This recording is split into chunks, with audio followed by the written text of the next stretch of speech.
بسم الله الرحمن الرحیم. اکنون خود را در نزد درهای جنت تصور کنید. اکنون که شناخت اجمال نسبت به نعمتهای بهشتی برین و شیوه‌های رسیدن به این نعمتها را پیدا نمودیم، بیایید با هم نزدیک دروازه‌های جنت برویم تا با فکر و اندیشه خود در ملکوت اعلای خداوند و در اسرار شگفت انگیز پروردگار که برای بندگان مؤمن فرمان بردار، نیکوکار و صالح و برگزیده خود مهیا و آماده ساخته است، سیر و گردش نماییم.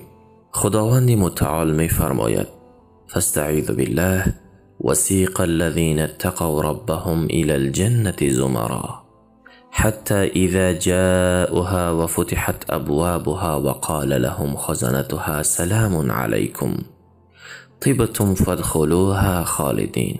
یعنی و کسانی که از پروردگارشان ترسیدند گروه گروه به سوی بهشت سوق داده می شوند تا هنگامی که به کنار آن رسیدند، در حالی که درهایش گشوده شده است و نگهبانانش به آنان می گویند: سلام بر شما باد، پاک بودید و خوش باشید، جاودانه به آن درآیید. رسول اکرم صلی الله علیه و سلم می فرماید: برای هر یک از شما که به طور صحیح و کامل وضو می کند و سپس می گوید: اشهد ان لا اله الا الله و اشهد ان محمدا عبده و رسوله، یعنی گواهی می دهم که هیچ معبود جز خداوند نیست و به درستی که محمد صلی الله علیه و سلم بنده و فرستاده اوست، پاداش به جز این نیست که درهای هشتگانه بهشت برای ورود او باز می شود و به او گفته می شود که از هر کدام از آنها که دوست دارد داخل جنت شود. حال چرا دروازه های بهشت زیاد نباشند؟ زیرا چنانه که خداوند متعال فرموده است: بر یکدیگر پیشی بگیرید برای رسیدن به آمرزش پروردگارتان و بهشتی که پهنای آن به اندازه پهنای آسمان و زمین است. این بهشت برای کسانی آماده شده است که به خدا و پیامبرانش ایمان داشته باشند.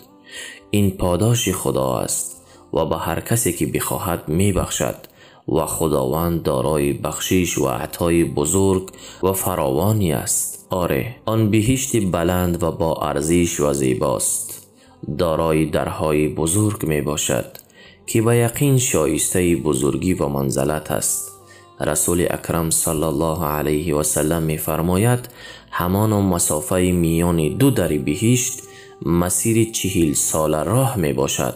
بر آن چنان ازدحام می شود که مانند ازدحام شترانی که بعد از 5 روز تشنگی بر آب می ریزند. وجه تشبیه به شتران این است که همان اندازه‌ای که شترها بعد از 5 روز تشنگی چگونه شور و شوق دارند، مردم هم برای ورود به بهشت به همان اندازه شور و شوق دارند. چون در زمان پیامبر صلی الله علیه و سلم آب کم بود، شتران را هر 5 روز یک بار آب می دادند. خداوند تبارک و تعالی برای ورود از هر دری از درهای جنت اهل و گروهی را مشخص کرده است. دری از درهای جنت مخصوص ورود انسانهای توبه کننده و در دیگری از آن مخصوص ورود صدقه دهندگان و دری از آن مخصوص ورود مجاهدان راه الله و دری متعلق به ورود فروبرندگان خشم و دری از آن ویژه ورود روزداران می باشد. رسول خدا صلی الله علیه و سلم می فرماید: هر کسی دو چیز را از یک نوع مانند گاو، گوسفند، شتر، اسب، لباس و سکه طلا و غیره در راه خدا ببخشد، او را از درهای جنت به داخل بهشت دعوت می کنند و به او می گویند: ای بنده الله، این عمل تو خیر بزرگی است. کسی که از اهل نماز باشد از در نماز، کسی که از اهل جهاد باشد از در جهاد، کسی که از اهل روزه باشد از در روزداران و کسی که از اهل خیر و احسان باشد از در نیکوکاران دعوت می شود. ابوبکر صدیق رضی الله عنه با پیامبر صلی الله علیه و سلم عرض کرد: اگرچه کسی از یک دروازه صدا زده شود نیاز ندارد که از دروازه های دیگری او را صدا بزنند. ولی آیا کسی هست که اینقدر احسان داشته باشد که از همه این درها دعوت شود؟ پیامبر صلی الله علیه و سلم فرمودند بله، امیدوارم که شما یکی از آنها باشید. برادر و خواهر عزیزم، چرا یکی از این درهای بزرگ بهشت را برای ورود به آن انتخاب نکرده ای؟ و برای چی با توشه از تقوا و پرهیزگاری کلیدی برای دروازه جنت درست نکرده ای؟ پس تا وقتی که هنوز از عمرت زمانی باقی است برای انجام اعمال نیکو و صالح شتاب کن. وعده های مقبول برای تو است که بازگشتن به سوی الله تعالی برایت بسیار با ارزش است، لذا تلاش کرده و عجله کن و وقت و جوانیت را غنیمت شمار، زیرا در جوانی و زمانی که انجام عبادت برایت ممکن است اگر تلاش نمایی بهره خواهی برد. در انجام اعمال خیر سرعت و شتاب نما، زیرا موت با سرعت از پشت سرت می آید.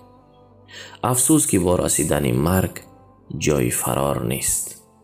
بدان که کلید بهشت توحید الله است، رب العزت و قبول داشتن حقیقت لا اله الا الله می باشد. رسول اکرم صلی الله علیه و سلم می فرماید من قال لا اله الا الله خالصا من قلبه دخل الجنه. کسی که از صدق دل بگوید لا اله الا الله، یعنی هیچ معبودی بر حق جز الله نیست، وارد بهشت می شود. از حسن بصری رحمه الله سوال شد که بعضی از مردم می گویند کسی که لا اله الا الله گفت داخل جنت شده است. فرمود کسی که لا اله الا الله را گفت و حق و فرایض آن را ادا نمود داخل جنت می شود. بنابراین توحید الله تعالی کلید دروازه های ورود به بهشت است و دندانه های آن کلید اعمال صالح مانند ادای فرایض با اخلاص، انجام واجبات و نوافل و سایر نیکی ها می باشد.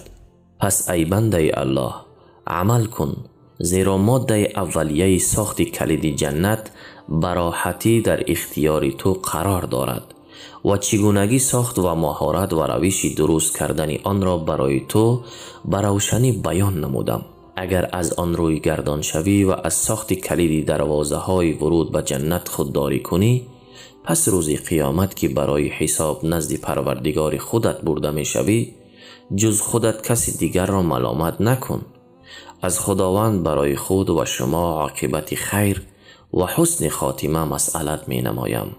آمین یا رب العالمین. السلام علیکم و رحمت الله و برکاته. تا برنامه های دیگر، الله سبحانه و تعالی حافظ شما باشد.